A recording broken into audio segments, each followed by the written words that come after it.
2 minutes can disappear without permission. Inside a song. Inside a conversation. Inside a screen we meant to check for only a second. But place those same 2 minutes in front of a closed elevator door, a frozen loading icon, or a delivery map that refuses to move, and time suddenly becomes visible. Nothing has changed on the clock.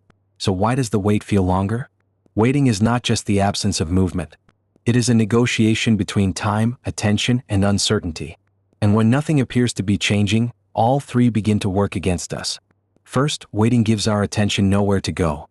When we are occupied, we rarely monitor every passing second. Our attention belongs to the task, the conversation, or the world around us. But an empty wait removes those distractions. We look at the elevator number. Then we look again. We check the delivery map. Then refresh it. We watch the loading circle complete the same motion without arriving anywhere. The less that happens around us, the more attention we give to time itself. A minute does not become longer. It simply becomes harder to ignore. This is why a short walk to collect something can feel easier than standing still for the same amount of time. Both take 2 minutes. But only one of them feels like progress. The second problem is uncertainty. A known wait has an edge. 5 minutes may be inconvenient, but it has a shape. We can decide whether to stay, leave, or do something else. An unknown wait has no such boundary. It might end in 10 seconds, or 10 minutes.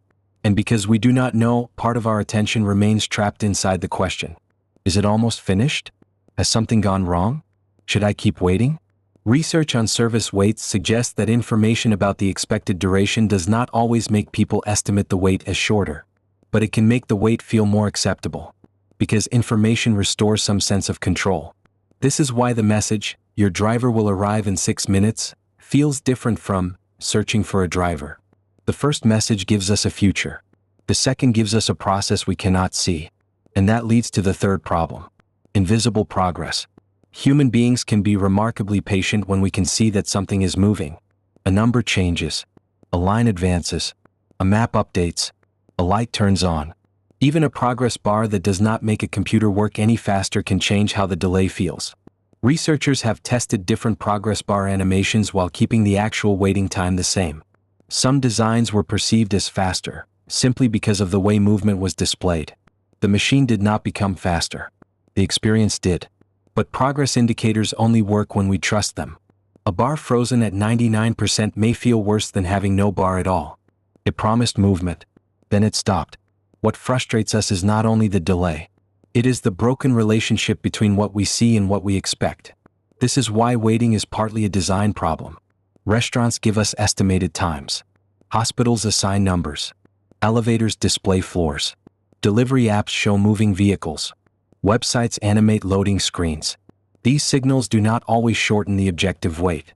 They make the wait understandable. They tell us that the system has not forgotten us. Something is still happening. The same principle appears outside customer service. Waiting for an email feels difficult when we do not know whether it was read. Waiting for a decision feels difficult when there is no deadline. Waiting for life to change can feel unbearable when we cannot see evidence that our actions matter. In each case, time is only part of the discomfort. The deeper problem is the absence of visible movement.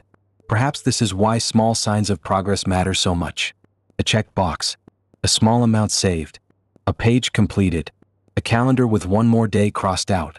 These things do not make the final result arrive immediately, but they give time a direction. We often assume that patience means becoming comfortable with delay. But sometimes patience is not created by waiting better. It is created by seeing more clearly, knowing where we are, knowing what is happening, and knowing that even slowly something is still moving. We do not always need time to move faster. Sometimes we only need to see that it is moving.